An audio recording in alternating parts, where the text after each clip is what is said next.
Selamat siang para netizen dimanapun kita berada, salam inspirasi bagi kita semua. Menarik juga ternyata ya, tak seperti hasil survei dukungan Anies Baswedan disebut ya, sudah tembus 80%, bisa naik lagi. Bayangkan begitu ya. 60% itu artinya bisa menang mutlak, bisa menang telak begitu ya. Deh, inilah yang harusnya ya dari polling begitu kan 80%, 75%, tidak ada yang 60% begitu. Itu dalam polling begitu. Bisa mengalahkan ini semua begitu. Apa yang terjadi dengan lembaga survei hari ini perbandingannya antara polling dengan survei begitu ya. Survei itu kan tergantung siapa sponsornya begitu. Tidak mungkin orang yang memberikan sponsor memberikan bayaran kepada lembaga survei tapi tahu-taunya misalnya kalah misalnya. Tidak mungkin seperti itu begitu. Bisa saja itu adalah sponsornya mereka untuk memframing atau membangun opini bagaimana ya masyarakat itu bisa mengikuti pola mereka begitu kan. Tapi kalau orang yang cerdas tidak mungkin mengikuti itu begitu. Sedangkan polling itu real ya, berinteraksi langsung kepada masyarakat, berhadapan langsung dengan masyarakat siapa yang dia inginkan begitu. Kalau respondennya hanya 1.200 ya di survei tetapi di polling itu bisa ratusan ribu begitu. Bayangkan begitu, itu sebagai responden tetapi metodenya memang berbeda begitu kan. Metodenya kalau bisa disurvei ya katanya ilmiah dan sebagainya bisa dibuat-buat begitu kan. Tetapi sampai hari ini lembaga survei tidak memberikan siapa respondennya dan siapa yang bayar dan siapa sponsornya begitu. Saya tidak mungkin begitu kan untuk memflorkan itu begitu. Tapi saya tahu bahwa orang-orang yang kemudian cerdas begitu kan tidak mungkin kita percaya terhadap lembaga survei begitu. Toh pada hakikatnya itu spekulasi begitu. Oke, kita hargai itu begitu ya. Tetapi kita lihat saja bagi lembaga polling begitu itu menarik begitu. Tapi mari kita baca terlebih dahulu. Ini sangat menarik begitu ya komentar-komentar netizen seperti ini. Ini komentar-komentar netizen tak seperti hasil survei dukungan Anies disebut-sebut sudah tembus 80%. Bisa naik lagi ya. Bisa saja seperti itu begitu ya. Tembus langit nanggung goblok, ini banyak sekali pro dan kontra ya, para cebong sudah nimbrung di sini begitu ya. Bahkan sudah di angka 95% ini sesuai polling independen bukan survei bayaran sesuai keinginan bohir. Ini banyak sekali ya kritik dan netizen. Kenapa survei-survei itu sering ngotot sekali bahwa Anies Baswedan di urutan ketiga? Ya karena untuk memframing mereka begitu. Untuk apa namanya? Untuk melakukan narasi atau opini ya kepada publik begitu kan. Bahkan banyak sekali pro dan kontra begitu ya. Ini masuk akal ya karena sesuai dengan fakta di lapangan. Abaikan survei SMRC Saiful Mojani. Ya bisa saja kalau kita berpatokan kepada polling itu Anies Baswedan bisa menang telak di situ begitu ya. Di mana-mana Anies unggul ya, unggul di segala bidang ya. Anies memang luar biasa, Anies pemersatu bangsa. Ya, betul begitu ya. Kita lihat saja bagaimana perkembangan dari hari ke hari begitu. Masyarakat menginginkan perubahan begitu ya. Ya, sedangkan menginginkan perubahan kan butuh sosok cawapres ya untuk sebagai pegangan dari masyarakat, sebagai memberikan aspirasi atau mandat masyarakat kepada Anies Baswedan. Maka di situ bergandengan tanganlah di situ untuk memenangkan itu begitu kan. Jangan sampai terjadi ya kedua kalinya begitu kan ya. 10 tahun dipimpin oleh Pak Jokowi ya kita tahu publik bisa menilai sendiri seperti apa mereka begitu ya.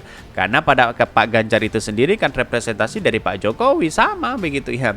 Sama-sama petugas partai kan begitu logika kita begitu. Ini kan survei biasanya tidak akurat karena bisa saja mengambil dari sebagian golongan bukan keseluruhan, betul begitu. Teringat apa yang dilakukan oleh si pemilihan Erdogan di Turki begitu ya. Erdogan kalah jauh di situ karena ada lembaga survei yang terafiliasi kepada cawapres begitu. Apa yang terjadi? Yang terjadi itu adalah kemenangan mutlak kepada si Erdogan begitu ya. Akankah Anies akan terjadi seperti itu? Bisa saja itu terjadi begitu ya. Ini akan ada masanya para penyihir Fir'aun ya, banyak sekali. Waktu saya masih SMP, guru ngaji saya, beliau sudah almarhum, pernah mengatakan Indonesia akan mulai maju kalau orang sudah dipimpin orang yang berasal dari bawah gunung Ceremil. Apa ini maksudnya? Ini banyak sekali pro dan kontra, tetapi mari kita baca terlebih dahulu beritanya seperti ini. Ini beritanya begitu ya, ini agak menarik begitu. Tak seperti hasil survei dukungan Anies disebut-sebut ya sudah tembus 60%, bisa naik lagi. Wah, ini luar biasa begitu. Bahkan ya dia mengatakan begini, Tifauzia atau Sasuma atau dikenal dengan Dr. Tifa ya turut membagikan angka dukungan terhadap bakal calon presiden. Baca pres Koalisi Persatuan Anies Baswedan ya berbasiskan faktual dan statistik. Bayangkan statistik itu kan masuk dalam penelitian kuantitatif begitu ya. Kalau faktual itu adalah kualitatif begitu kan. Karena dia melihat segala besar ya, melihat segala kecil lalu kemudian menjadi besar ya. Kalau statistik itu kan melihat dari skala besar mengerucut ya, tetapi kita lihat bagaimana perkembangan itu akan terjadi sesuai dengan fakta yang di lapangan begitu kan. Dr. Tifa yang juga pegiat media sosial membagikan angka faktual dan statistik terhadap Anies Baswedan yang mencapai 60% dan berpotensi bertambah menjelang Pilpres di 2024. Bayangkan begitu. Kalau kita sudah menyodorkan angka statistik, itu akan sama dengan survei begitu kan. Survei itu kan menggunakan statistik, tapi metodenya metode berbeda begitu kan. Bisa dianggap metode samplingnya itu adalah berhadapan langsung dengan masyarakat, bisa saja seperti itu begitu. Kita lihat saja perkembangannya begitu kan ya. Tetapi kalau dengan faktual, dia berhadapan langsung dengan polling ya, misalnya Anda memilih apa di antara calon-calon presiden, memilih Anies Baswedan, itu sudah faktual di situ begitu, tanpa ada analisis yang kemudian mengarah kepada statistik. Inilah yang kemudian kalau memang Dr. Tifa mempunyai hal seperti itu begitu, menunjukkan bahwa ya kemenangan Anies Baswedan jelas 60% begitu ya.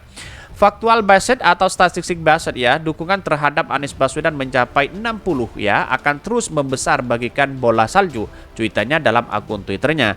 Karena kita tahu bahwa dalam beberapa hari ini kita tahu bahwa orang dalam dalam survei yang kemudian yang kredibel itu sebenarnya tidak butuh sponsor, tidak butuh dengan adanya bayar di situ begitu, tetapi dia bisa melakukan secara langsung, secara acak di situ begitu ya. Bahkan dia mengatakan ya, ada satu yang membuat dukungan kepada Anies Baswedan turun, yaitu serangan iming-iming amplop dari pihak lain. Wah, ini kacau begitu ya. Tetapi bisa saja serangan fajar itu bisa saja itu terjadi. Di detik-detik akhir banyak yang mendukung Anies Baswedan, tapi tahu-taunya di TPS begitu kan. Karena ada amplop yang kemudian isinya 250, 350 misalnya, ya orang akan berubah di situ. Itu yang bisa mengalahkan walaupun elektabilitasnya tinggi begitu. Bisa saja Pak Ganjar elektabilitasnya surveinya tinggi, bisa saja kalah di survei nanti di lapangan nanti begitu kan. Karena kita dinamis begitu kan ya. Misal jalan-jalan ke sana sini mau coblos, tiba-tiba ada gambar Anies Baswedan yang kemudian memberikan dampak kepada masyarakat di situ begitu ya. Ya bisa saja berubah di situ begitu. Yang bisa merontokkan 60% itu cuma kalau sebagian pendukung rontok hatinya karena iming-iming amplop. Tetapi saya duga tidak banyak pendukung Anies adalah rakyat yang cerdas ya. Pendukung Anies adalah rakyat yang cerdas dan beriman. Sulit dibengkokkan hati pendukung yang demikian, betul begitu kan. Jadi relawan-relawan hari ini untuk Anies Baswedan jangan sampai terkecoh dengan adanya uang seperti itu. Bisa saja ambil uangnya tapi jangan coblos orangnya. Bisa saja seperti itu begitu kan. Tetapi dengan adanya uang itu siapa tidak tergiur di situ, 250.000 begitu ya. Tetapi kalau per orang dapat 250.000 kalikan berapa ratus juta bangsa kita begitu ya. Ya triliunan di situ begitu ya. Itu saya rasa tidak mungkin begitu ya. Tapi di satu sisi ya mungkin yang akan memainkan peran itu ya dalam survei yang kalah. Misalnya ya di Jawa Timur misalnya Pak Ganjar kalah, maka yang dimainkan di situ begitu ya. Sementara itu dalam survei terbaru indikator nama Anies Baswedan semakin menurun, tercatat dalam suara baca pres Koalisi Perubahan mencapai 18,9%. Sedangkan Menteri Pertahanan Gerindra Prabowo Subianto berhasil meraih suara petinggi yaitu 38%, disusul bakal capres PDP Ganjar Pranowo 34,2% dalam simulasi 3 nama. Ya kalau 4 nama bisa saja itu menang begitu, Anies Baswedan menang telak di situ begitu ya. Ya karena memang ini 3 partai, 3 simulasi begitu ya. Ya pada akhirnya kalau PAN bergabung kepada Partai Golkar jelas ada 4 poros di situ begitu ya. Ini yang seharusnya kita lihat bagaimana ya perkembangan dari waktu ke waktu itu begitu. Tetapi ini menarik begitu ya.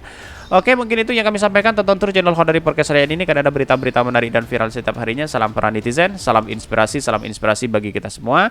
Jangan lupa di subscribe channel YouTube Khodari Podcast Rakyat ini.